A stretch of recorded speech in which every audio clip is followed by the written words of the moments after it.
Top quality और consistent performance के लिए सिर्फ सिल्वर पंप्स नाम याद रखना। ಪ್ರಧಾನಿ ಮೋದಿ ಇವತ್ತು ಸಾಲು ಸಭೆ ನಡೆಸಿದ್ದಾರೆ. ಭದ್ರತಾ ಸಂಪುಟ ಸಭೆಯಲ್ಲಿ ಗಡಿಯ ಪರಿಸ್ಥಿತಿ ಸೇರಿ ಹಲವು ನಿರ್ಣಯ ಕೈಗೊಳ್ಳೋದ್ರ ಬಗ್ಗೆ ಚರ್ಚಿಸಲಾಗಿದೆ.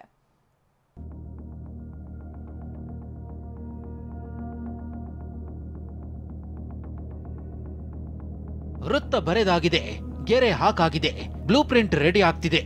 ಸೇನೆಗೂ ಪರಮಾಧಿಕಾರ ನೀಡಲಾಗಿದೆ. ಇನ್ನೇನಿದ್ರೂ ನುಗ್ಗೋದಷ್ಟೇ, ನುಗ್ಗಿ ಹೊಡೆಯೋದಷ್ಟೇ ಬಾಕಿ. ಉಗ್ರರ ಬೇಟೆಯಾಡಲು ಅಂತಿಮ ಹಂತ ಮ್ಯಾರಥಾನ್ ಮೀಟಿಂಗ್ ನಡೆಯುತ್ತಿದೆ. ರಕ್ತದಾಹಿ ಪಾಪಿಗಳ ಸಂಹಾರಕ್ಕೆ ಮುಹೂರ್ತ ಫಿಕ್ಸ್ ಮಾಡಲು ಪ್ರಧಾನಿ ಮೋದಿ ಸರಣಿ ಸಭೆ ನಡೆಸಿದ್ದಾರೆ. ಪಾಕಿಸ್ತಾನಕ್ಕೆ ನುಗ್ಗಿ ಹೊಡೆಯಲು ರೆಡಿಯಾಗ್ತಿದೆ ಚಕ್ರವ್ಯೂಹ.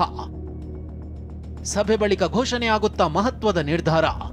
ರಕ್ತ ಹರಿಸಿ ಕೇಕೆ ಹಾಕಿರೋ ರಣರಾಕ್ಷಸರ ಹುಟ್ಟಡಗಿಸಲು ಪ್ರಧಾನಿ ಮೋದಿ ಪ್ರತೀಕಾರದ ಪ್ರತಿಜ್ಞೆ ಮಾಡಿದ್ದಾರೆ. ಉಗ್ರರ ಸಂಹಾರಕ್ಕೆ ಮಾಸ್ಟರ್ ಪ್ಲಾನ್ ಮಾಡಲಾಗ್ತಿದ್ದು, ಪಾಕಿಸ್ತಾನಕ್ಕೆ ನುಗ್ಗಿ ಹೊಡೆಯಲು ಬ್ಲೂ ಪ್ರಿಂಟ್ ರೆಡಿ ಆಗ್ತಿದೆ. ಇದಕ್ಕಾಗಿ ಇವತ್ತು ಇಡೀ ದಿನ ಸರಣಿ ಸಭೆ ನಡೆಸ್ತಿರೋ ಮೋದಿ ಸಾಧಕ ಬಾಧಕಗಳ ಬಗ್ಗೆ ಚರ್ಚಿಸಿದ್ದಾರೆ. 6 ವರ್ಷದ ಬಳಿಕ ಭದ್ರತಾ ಸಂಪುಟ ಸಮಿತಿ ಸಭೆ. ಪಹಲ್ಗಾಮ್ ದಾಳಿ ಬಳಿಕ 2ನೇ ಮೀಟಿಂಗ್, 30 ನಿಮಿಷ ಚರ್ಚೆ. ದೆಹಲಿಯ ಪ್ರಧಾನಿ ನರೇಂದ್ರ ಮೋದಿ ನಿವಾಸದಲ್ಲಿ ಬೆಳಗ್ಗೆ 11 ಗಂಟೆಗೆ ಭದ್ರತಾ ಸಂಪುಟ ಸಮಿತಿ ಸಭೆ ನಡೆಸಲಾಯಿತು. 6 ವರ್ಷದ ಬಳಿಕ ಮತ್ತು ಪಹಲ್ಗಾಮ್ ದಾಳಿಯ ನಂತರ ನಡೆದ 2ನೇ ಸಭೆ ಇದಾಗಿತ್ತು. 30 ನಿಮಿಷ ನಡೆದ ಸಭೆಯಲ್ಲಿ ರಕ್ಷಣಾ ಸಚಿವ ರಾಜನಾಥ್ ಸಿಂಗ್, ಅಮಿತ್ ಶಾ, ರಾಷ್ಟ್ರೀಯ ಭದ್ರತಾ ಸಲಹೆಗಾರ ಅಜಿತ್ ದೋವಲ್ ಭಾಗಿಯಾಗಿದ್ರು. ಹಾಗಾದ್ರೆ ಸಭೆಯಲ್ಲಿ ಏನೆಲ್ಲ ಚರ್ಚೆಯಾಯಿತು, ಆ ಇನ್ಸೈಡ್ ಮಾಹಿತಿಯನ್ನೇ ತೋರಿಸ್ತೀವಿ.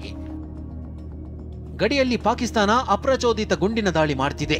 ಹೀಗಾಗಿ ಗಡಿಯಲ್ಲಿರೋ ಸದ್ಯದ ಪರಿಸ್ಥಿತಿ ಬಗ್ಗೆ ಸಭೆಯಲ್ಲಿ ಚರ್ಚಿಸಲಾಗಿದೆ.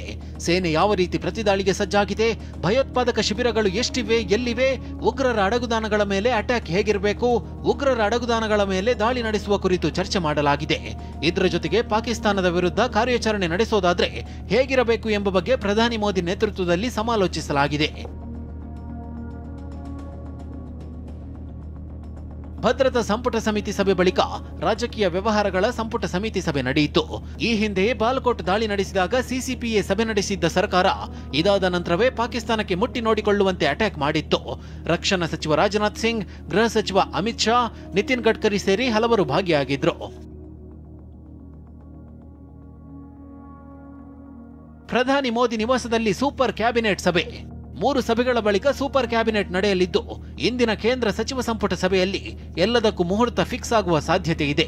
ಪಹಲ್ಗಾಮ್ ದಾಳಿಯ ನಂತರ ಪ್ರತ್ಯುತ್ತರ ಕೊಡಲು ನಿರ್ಧರಿಸಿದ ಬಳಿಕ ನಡೆಯುತ್ತಿರೋ ಕ್ಯಾಬಿನೆಟ್ ಸಭೆ ಇದಾಗಿದ್ದು, ಎಲ್ಲರ ಚಿತ್ತ ಕ್ಯಾಬಿನೆಟ್ನತ್ತ ನೆಟ್ಟಿದೆ. Bureau report, TV9.